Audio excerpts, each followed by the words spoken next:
Hello दोस्तों, कैसे हैं आप सब। उम्मीद करता हूँ अच्छे होंगे। मैं हर्षित कुमार आप सबका स्वागत करता हूँ सफल ऑनलाइन क्लासेस में। आप सभी को बता दें कि हम लोग क्लास 10th का बायोलॉजी पढ़ रहे हैं, जिसका चैप्टर 6 है, जिसका नाम जनन है। इसको इंग्लिश में रिप्रोडक्शन कहते हैं।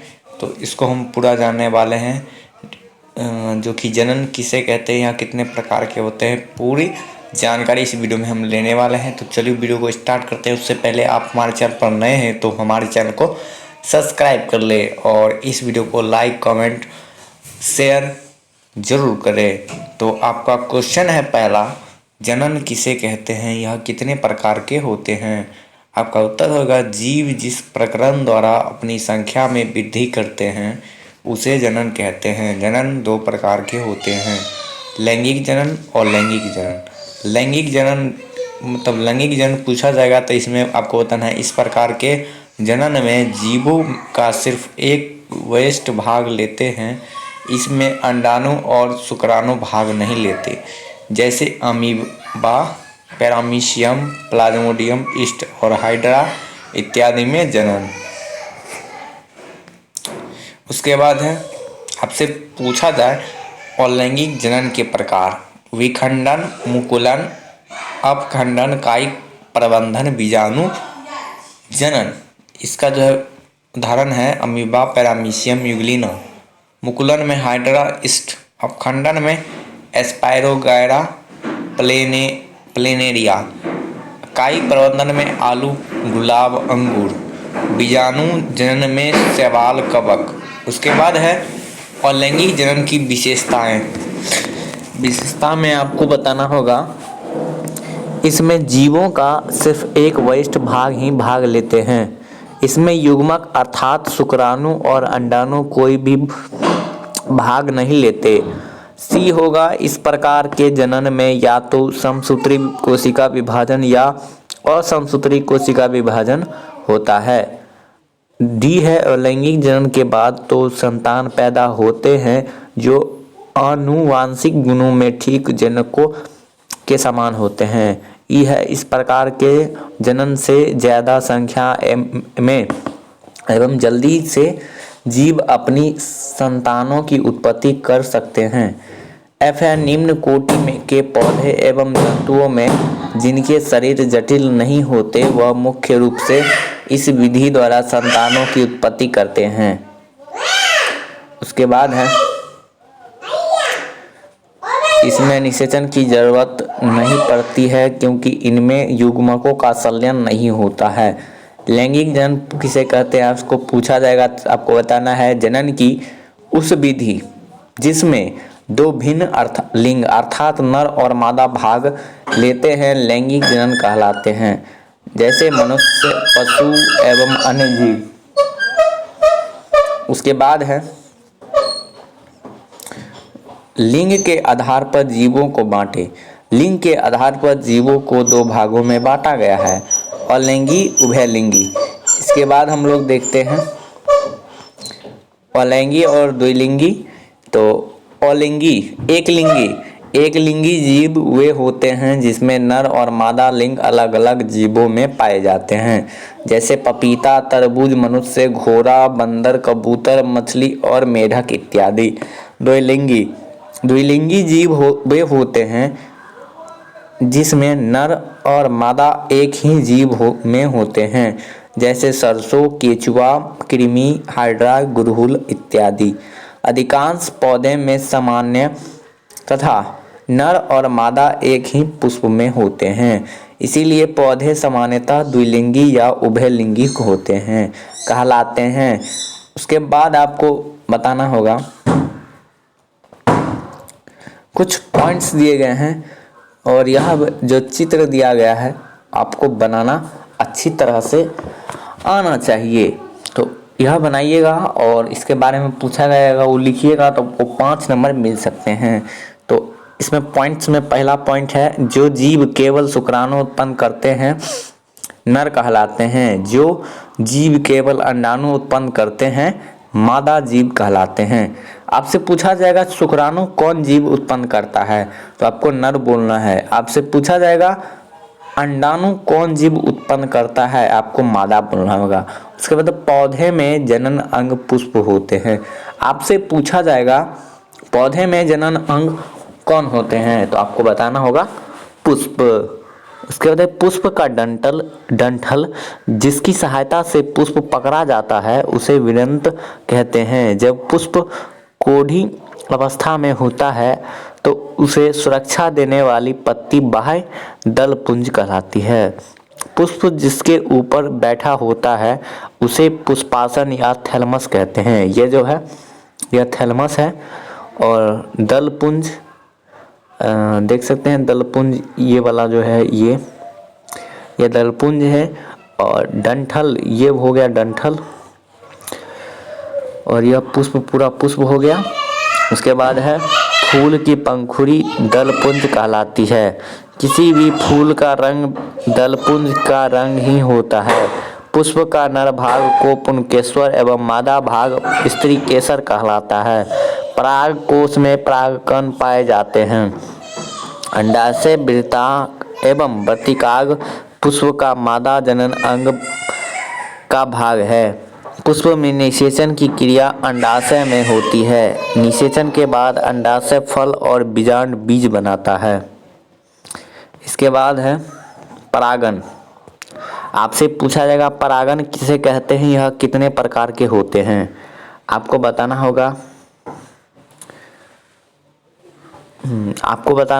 उत्तर में देना होगा पराग कणों का वृत्तांग तक पहुंचाना, वर्तिकाग्र तक पहुंचना परागन कहलाता है। परागन मुख्यतः दो प्रकार के होते हैं, स्वपरागन परपरागन।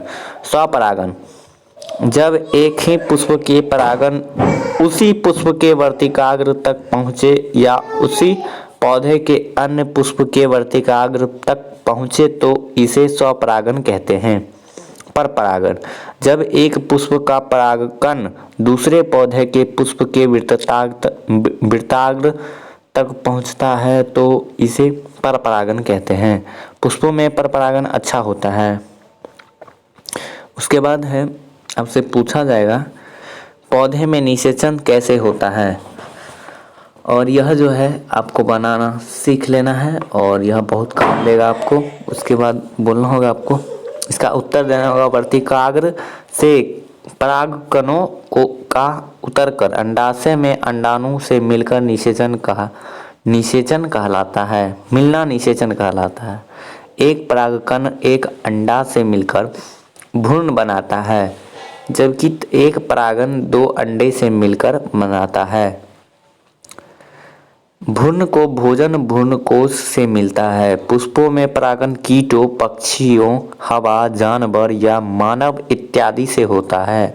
सबसे छोटा फूल विलुफिया में परागन कीटों द्वारा होता है जबकि सबसे बड़े फूल रैफलेसिया में परागन हाथी द्वारा होता है।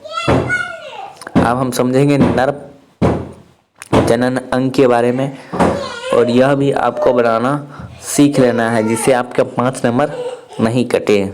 उसके बाद आपको वृषण पुरुष का सबसे प्रमुख जनन अंग है क्योंकि नर युग्मक जो शुक्राणु कहलाते हैं इसी से बनते हैं। प्रत्येक पुरुष में 2 अंडाशय वृषण होते हैं, अंडाकार वृषण होते हैं। उदर गुहा के बाहर दोनों जांघों के बीच त्वचा और पेशियों से बनी एक थैली में स्थित होते हैं। इस थैली को वृषण कोश कहते हैं। शुक्र वाहिनी का करीब 25 सेंटीमीटर लंबी नलिका है। वृषण मनुष्य का पुरुष जनन अंग है जिसमें शुक्राणु बनते हैं। शुक्राणु शुक्र वाहिका से होकर मूत्र मार्ग द्वारा शरीर से बाहर निकलता है। शुक्राणु में मुख्य रूप से टेस्टोस्टेरोन हार्मोन पाए जाते हैं। टेस्टोस्टेरोन हार्मोन के कारण ही पुरुष के शरीर में सभी प्रकार के परिवर्तन होते हैं जैसे आवाज़ का भारीपन, मूंछ और दाढ़ी का बाहर आना, भिन्न लिंग के प्रति आकर्षण होना इत्यादि। शुक्र कोश का तापमान शरीर के तापमान से 2 डिग्री सेल्सियस कम होता है। नर हार्मोन में XY गुणसूत्र पाए जाते हैं। शुक्राणु में पूंछ होती है जिसके कारण यह गति करती है। अब मादा जनन अंग के बारे में पढ़ेंगे। इसमें मादा जनन अंग के बारे में पढ़ेंगे। तो मादा जनन अंग में यह रचनाएं पाई जाती है, ये भी बनाना आपको सीख लेना है। अंडाशय, फैलोपियन नलिका, गर्भाशय, योनि तथा भग या वल्लवा। अंडाशय यह मादा जनन अंग का मुख्य भाग है। अंडाशय में शुक्राणु बनते हैं, इसमें इसीलिए यह गति नहीं कर सकते हैं।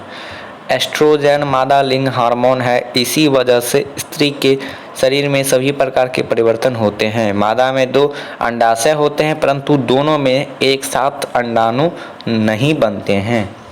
पूंछ नहीं होते हैं हार्मोन की। तो यह हमको समझ में आ रहा है, अलग से लिखा है तो फ्लॉप कर गया, ये गलती है। और यहाँ अंडाशय पूछा गया।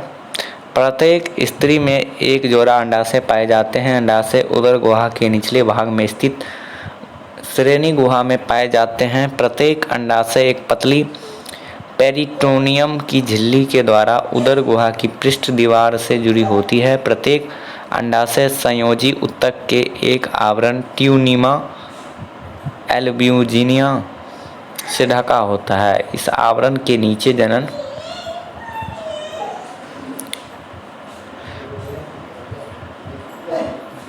एपिथेलियम पाया जाता है, जिससे अंडाणु विकसित होते हैं। फैलोपियन नलिका यह एक जोड़ी चौड़ी नलिकाएं होती है जो अंडाशय के ऊपर भाग से शुरू होकर नीचे की ओर जाती है, अंत में गर्भाशय से जुड़ जाती है।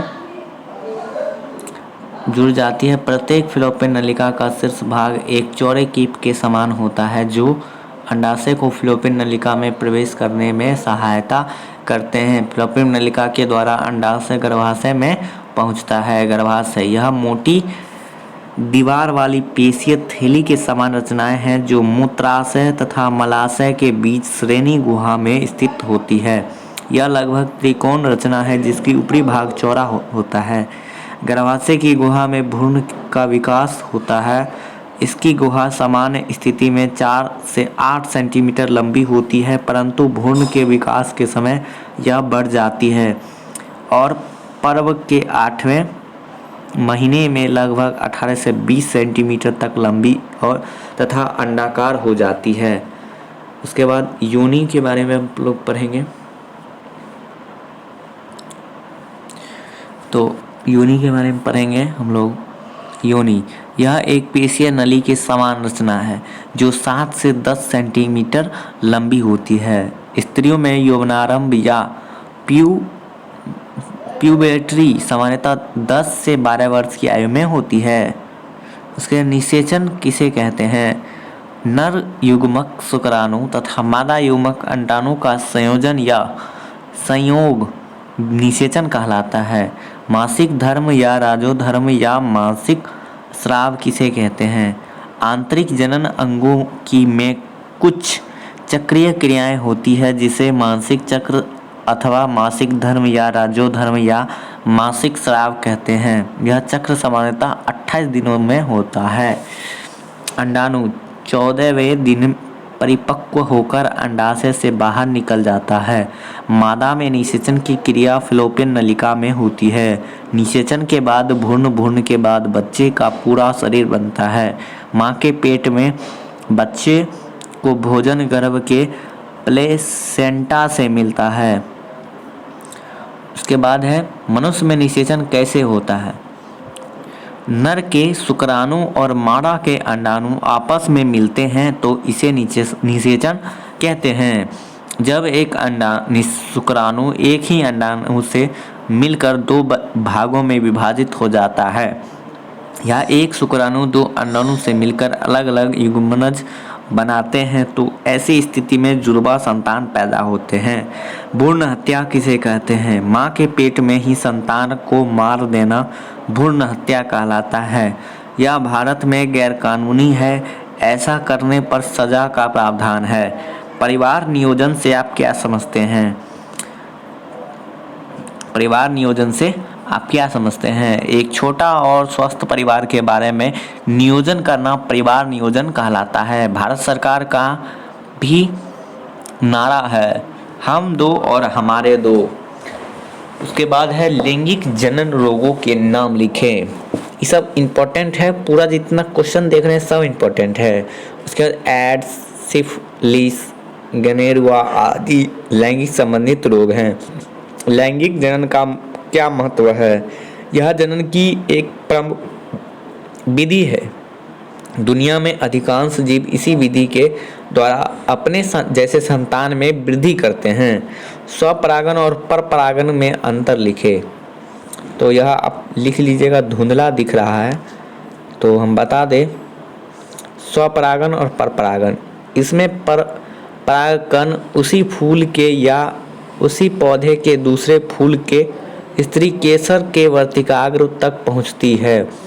इसमें परागकण किसी दूसरे पौधे के फूल के वर्तिकाग्र पर पहुंचती है। दूसरा है परागकणों के नष्ट होने की संभावना कम होती है।